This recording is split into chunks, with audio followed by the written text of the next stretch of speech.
What is up, everybody? It is Zach from at Premier Soccer Investing coming at you with another SlabStox FC YouTube video. Let's get into it.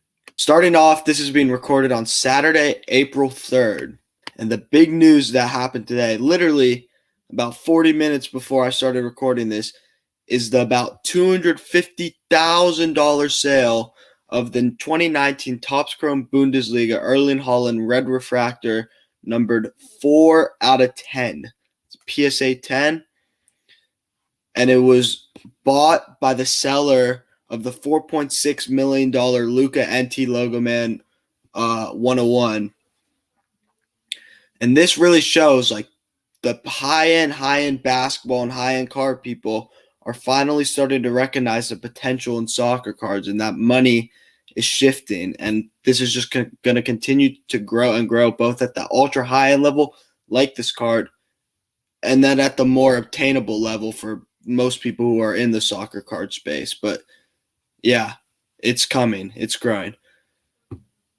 Next, I want to give we're going to do a Champions League preview and then a rundown of the title races in Europe's top 5 leagues. So this week, the Champions League quarterfinals are happening. First legs, we have Madrid, Liverpool, City, Dortmund, Bayern, PSG, and Porto, Chelsea.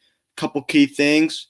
In the Madrid-Liverpool game, Sergio Ramos is going to be out. He's not fit. So advantage Liverpool there, and they might have started to turn a quarter in their form with their 3-0 win against Arsenal today. City plays Dortmund. Dortmund's been struggling. Lost again in the league to Frankfurt today. City's been looking amazing. I expect City to go through there. And the biggest injury news of them all, Bayern PSG, Lewandowski will be out both legs, and Neymar is back. So it's shaping up well for PSG at this point. And then Porto, Chelsea, Pulisic, people don't know whether he'll be fit or not. He picked up a hamstring thing today, but I expect Chelsea to go through. So I still think without Ramos, Madrid has enough to beat Liverpool. So I'm going to be picking Madrid, City, PSG, and Chelsea. Next, Premier League title race update. So as you can see, City has it locked up. They're blowing everybody out of the water. Where the intrigue comes in the Premier League right now is in the top 4 race, where you have United and Leicester are relatively safe. So I'm going to say you have 1 Chelsea, 2 Liverpool, 3 West Ham, 4 Tottenham, and 5 Everton. 5 teams really competing for that one spot for 4th place. And following Chelsea's loss today to West Brom, Tottenham and West Ham can both move into 4th with wins in their next matches. So that race is really heating up. It's going to probably go down the stretch. Next, the French League. Huge result in the French League today. Lille beat PSG 1-0. So Tim Weah, Jonathan David and company now are top of the League One, sitting on 66 points. PSG at 63. 7 games left in that season, so they don't have it locked up yet. But they're now in pole position, and if they win out the rest of the way, they're going to be League One champions. And in the Bundesliga, a huge result today for Bayern to really put them in firm control of the title race. They beat Leipzig 1-0, pushing them 7 points above them. And then look at the other intriguing thing about this is look at Dortmund down 7 points off the Champions League right now. And if they don't make Champions League, it is very unlikely that they keep Erling Haaland. Even if they do, he's probably still going to leave. But if they don't make Champions League, there's almost no chance he stays. And then in the Italian league, Inter, with a game in hand, is 8 points up in the Scudetto race, being led in part by this man, Romelu Lukaku. Zlatan and AC Milan have fallen off a little bit in the last couple months. And then Juventus right now is really in a battle to make the Champions League for next year with Napoli, with Lazio, with Roma.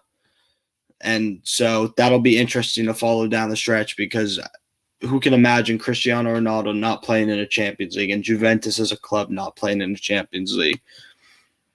And then the last, and this is the best title race left, in my opinion, La Liga. You have Madrid, Atletico at 66 with up top with a game in hand on Real Madrid. So the 3 points up with a game in hand.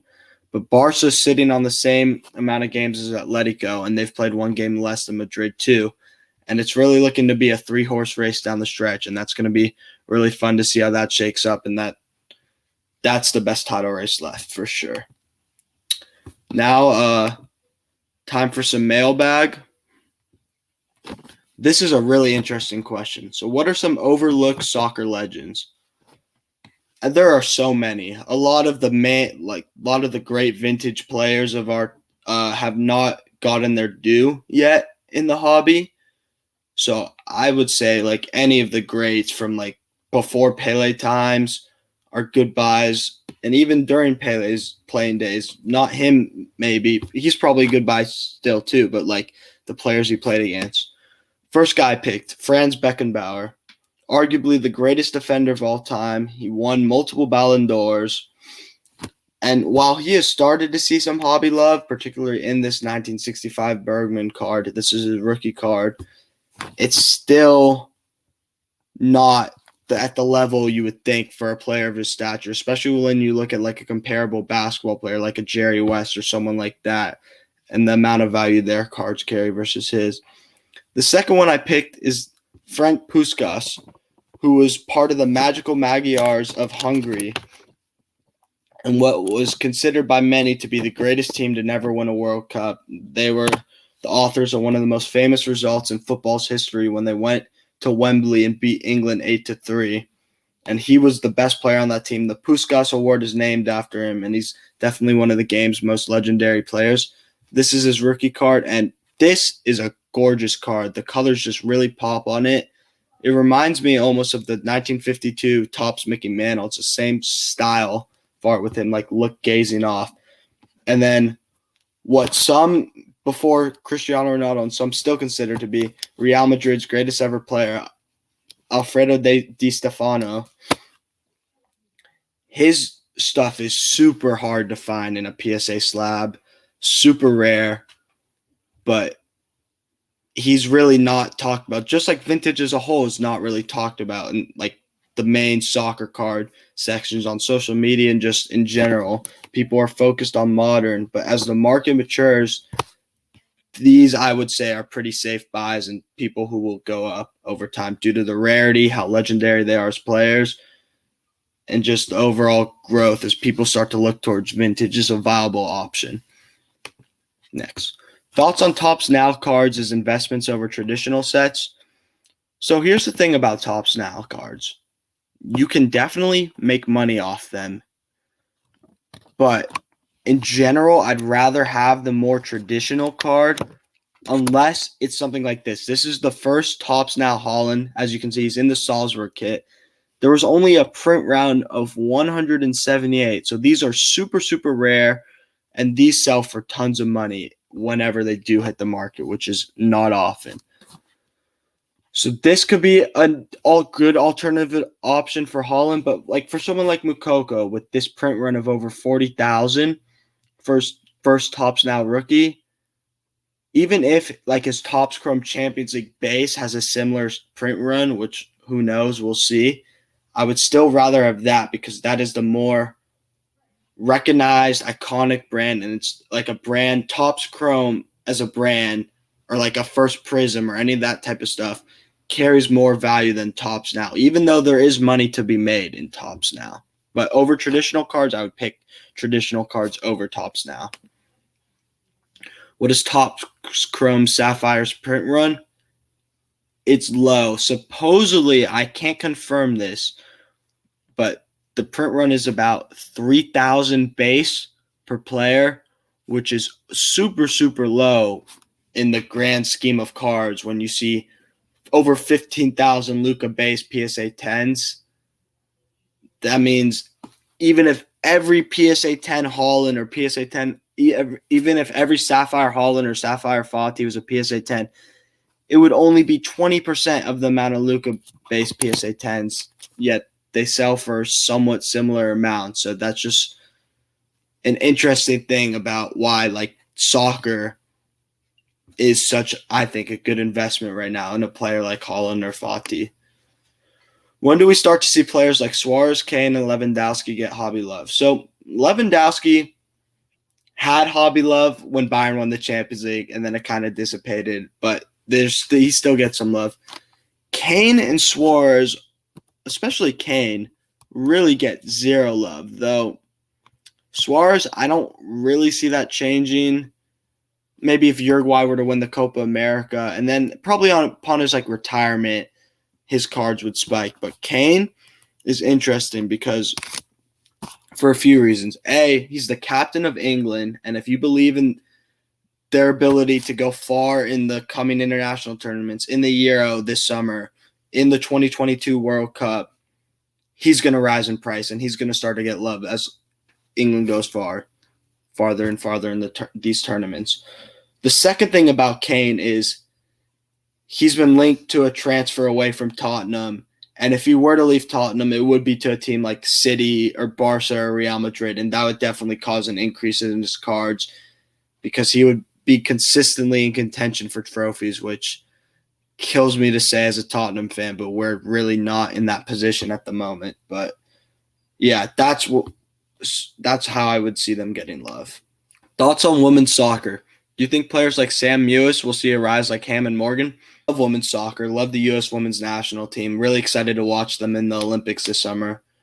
Hopefully we win it.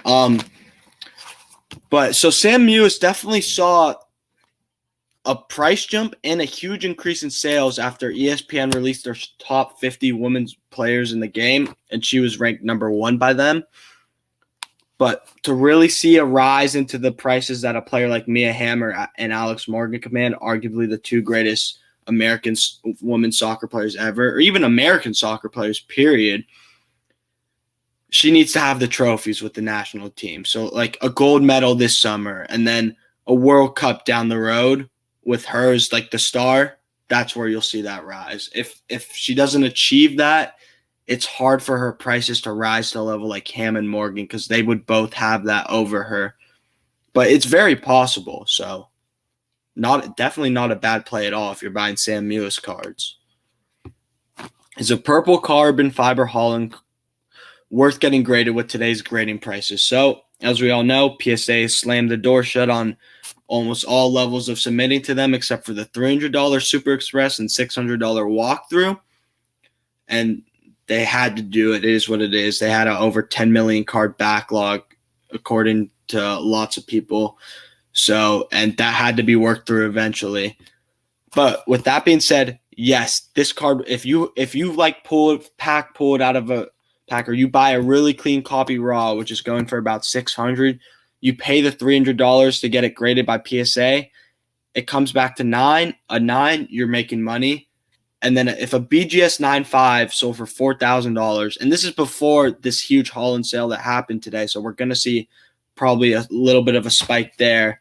It means a PSA 10 of that right now is probably worth like $5,000. So if you pay $600 raw, $300 graded, you're turning $900 into $5,000. So it's worth getting graded with today's pricing, but you have to be really confident that the copy you're getting graded is clean and will grade at a 9 or a 10. Otherwise, I would hold off on grading until you can grade at a lower level.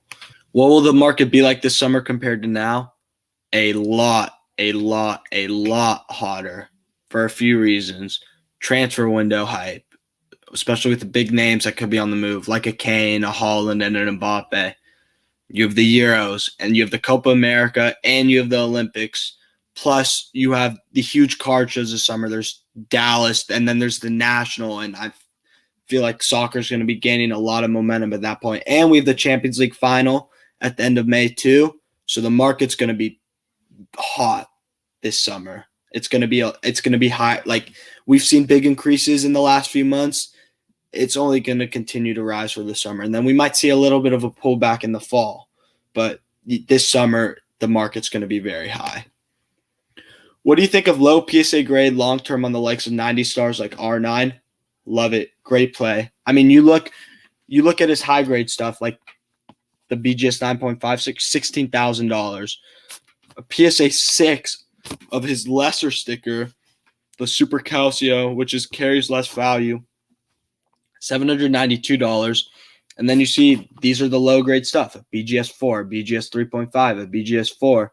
All sales this past month in March: $600, $625, $625.